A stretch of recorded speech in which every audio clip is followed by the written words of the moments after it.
अस्सलाम वालेकुम, मैं अयाज़ बाज़ई। आज बलूचिस्तान के हवाले से बात करते हैं। कोयटा शहर जो पिछले 2-3 दिनों से सोशल मीडिया के ख़बरों की ज़ीनत बना हुआ है, वहाँ पे क्या चल रहा है और अभी जो सूरत हाल बन गई है, ख़ुसूसन डॉक्टर महरंग बलोच की गिरफ़्तारी के बाद, तो बलूचिस्तान में हो क्या रहा है और इसके अवामिल क्या थे? मतलब ये मामला यहाँ तक पहुँचा कैसे, उसके हवाले से बात करते हैं। तो ये मामला जो है वो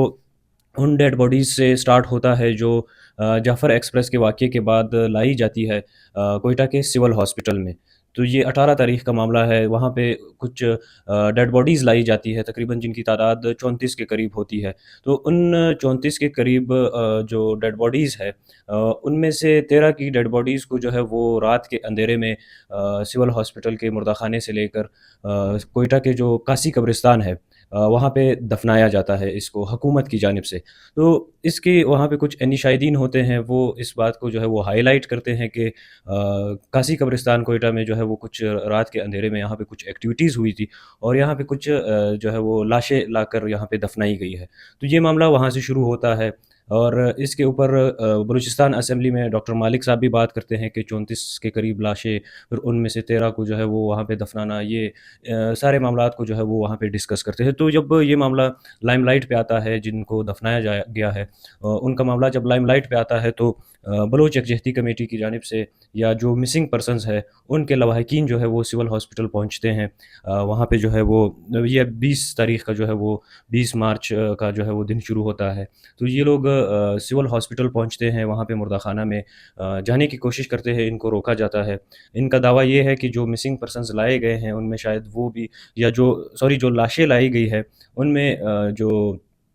हो सकता है इनके मिसिंग पर्सन्स भी हो जो लापता हुए हैं, तो उनको देखने दिया जाए। उनको इजाज़त नहीं मिलती वहाँ पे, पुलिस इनके ऊपर क्रैकडाउन करती है और उनके ऊपर जो है लाठीचार्ज भी होता है और उनके सर भी फाड़ दिए जाते हैं, खून निकलता है और ख़वातीन होती है। उन ख़वातीन में एक ख़ातून जो है वो सईदा बलोच, उनको जो है वो उठा लिया जाता है, गायब हो जाती है। तो उसकी एहतजाज के लिए जो है वो, जब कोई प्रेस कॉन्फ्रेंस होती है कोयटा प्रेस क्लब में, तो डॉक्टर मारंग के साथ बीबर बलोच साहब भी मौजूद होते हैं, जो बलोच यकजहती कमेटी के सरकर्ता लीडर है। वो लोग इस एहतजाज के लिए, या जो सिविल हॉस्पिटल में जो वाक़या रूनुमा हुआ है, वहाँ पे जिस तरीके से जो डेड बॉडीज़ है, उनको नहीं दिया जा रहा है, उसको हाइलाइट करते हैं। तो इसके अगले दिन, यानी 21 मार्च को, 20 मार्च को ही रात को अ, हम जो बीबर्ग बलोच है, बीवाईसी के मरकज़ी रहनुमा, और इनके साथ इनके भाई डॉक्टर हमल बलोच, उनको भी जो है वो जबरी तौर पर उनके घर से लापता किया जाता है। इनके साथ-साथ डॉक्टर इलियास बलोच, जो बोलान मेडिकल कॉलेज के वाइस प्रिंसिपल है, उनको भी बोलान मेडिकल कॉलेज की जो डॉक्टर्स कॉलोनी है, वहाँ से लापता कर दिया जाता है। तो ये सारी वो जो मुहर्रिकात है, जिसकी वजह से बलोच यकजहती कमेटी सरियाब रोड पर बलूचिस्तान यूनिवर्सिटी के सामने एक एहतजाज की कॉल देती है। तो ये एहतजाज की कॉल जो है वो 21 तारीख़ को होती है। अब इस एहतजाज का मकसद जो है वो बीबर बलोच, उनके भाई डॉक्टर हमल और इनके अलावा डॉक्टर इलियास बलोच और सईदा बलोच, इनको जो जबरी तौर पर लापता किया गया है, उनकी रिहाई के लिए बलूचिस्तान यूनिवर्सिटी के सामने एहतजाज होता है। तो उनके ऊपर उनको एहतजाज करने नहीं दिया जाता, तो वो थोड़ा-सा पीछे चले जाते हैं। नवीद मॉल, वहाँ पे एक मॉल है, शॉपिंग मॉल कहें, उसके सामने ये लोग एहतजाज या धरना जो है वो इनिशिएट कर लेते हैं। जब ये धरना स्टार्ट होता है, इसी दिन 21 तारीख़ को जब ये धरना स्टार्ट होता है, तो अफ़्तारी के करीब इनके ऊपर जो है वो हुकूमत की तरफ से क्रैकडाउन किया जाता है। जब क्रैकडाउन होता है, उसके नतीजे में 3 जो वहाँ पे एहतजाज करने वाले कहें, या वहाँ पे जो लोग मौजूद थे, उनकी हलाकत होती है इसमें। और उनमें से एक छोटा बच्चा, जो जिनकी उम्र 12 साल के करीब बताई जा रही है, नियामत बलोच, वो भी इस क्रैकडाउन में जो है उनको गोली लगती है, तो वो भी यहाँ पे मौके पर हलाक हो जाते हैं, जाँ बहक हो जाते हैं। तो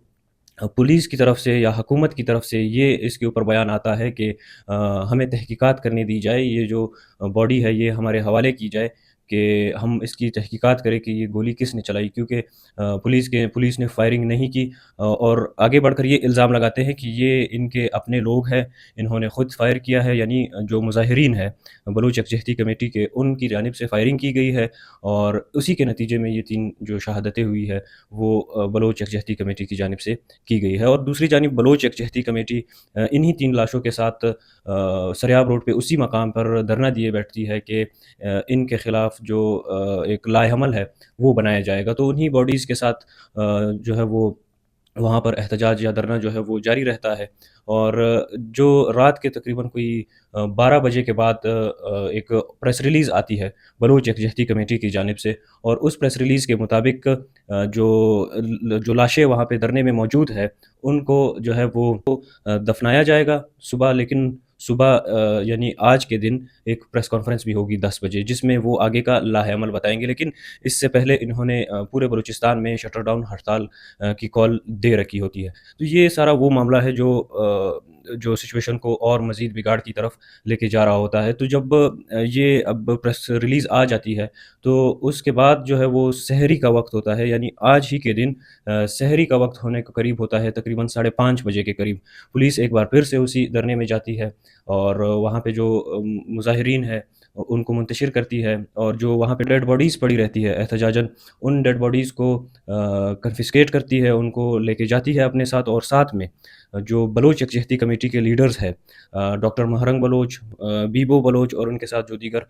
لوگ ہوتے ہیں، افطار کر کے ڈاکٹر مہرنگ سمیت اپنے ساتھ لے جاتے ہیں۔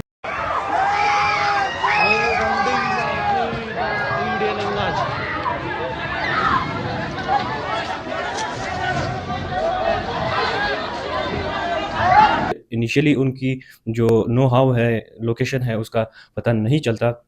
البتہ بعد میں جو ہے وہ ایک نیوز BBC پہ آتی ہے کہ ان کو ہدا جیل، کوئٹہ کا جو ہدا جیل ہے وہاں پہ جو خواتین کا پریزن ہے اس میں رکھا گیا ہے۔ تو یہ سچویشن ڈاکٹر مہرنگ کی گرفتاری کے بعد پورے بلوچستان میں مختلف جگہوں پہ احتجاج ہوتے ہیں، جس میں خضدار، تربت، نوشکی، ماشکیل اور کھولو، ڈیرہ مراد جمالی، ان تمام شہروں میں جو ہے وہ احتجاج کیے جاتے ہیں، ٹائر جلائے جاتے ہیں، اور اس طریقے سے جو ہے وہ بلوچستان کی سچویشن کافی حد تک جو ہے وہ اب خرابی کی طرف، ابتری کی طرف جا رہی ہے۔ اور اس دوران کوئٹہ کے اندر، کوئٹہ شہر کے اندر انٹرنیٹ بند ہے، یعنی جو سیلولر ڈیٹا ہے وہ بند ہے، اور اس کے ساتھ ساتھ کل رات کو جو موبائل فون سروس ہے جو صرف کالنگ کے لیے استعمال ہوتی ہے وہ بھی بند کر دی گئی تھی، لیکن ابھی جو آج شام کے وقت اطلاعات آئی ہے کہ وہاں پر جو موبائل فون سروس کا جو موبائل فون سروس ہے اس کو واپس دوبارہ بحال کر دیا گیا ہے۔ لیکن جو مین سٹریم پارٹیز ہے، جس میں ہم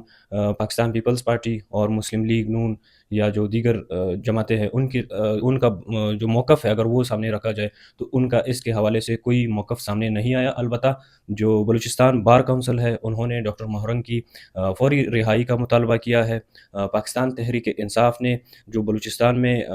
سچویشن بن گئی ہے، جس طریقے سے ان کا کہنا ہے کہ پرامن مظاہرین کے اوپر فائرنگ کی گئی ہے، ان کو منتشر کرنے کی کوشش کی گئی ہے، آنسو گیس کا استعمال کیا گیا ہے، اس کی مذمت کرتے ہیں، اور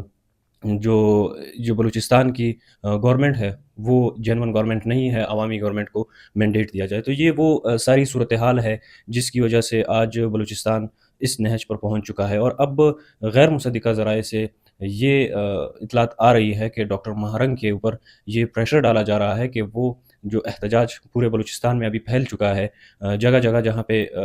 جو احتجاجی ریلیاں ہے جو کی جا رہی ہے اس کو کال آف کرے تو ان کی رہائی ہو جائے گی، لیکن ڈاکٹر مہرنگ بلوچ اس میں ابھی اپنا کوئی رد عمل نہیں دے پا رہی۔ بہت شکریہ۔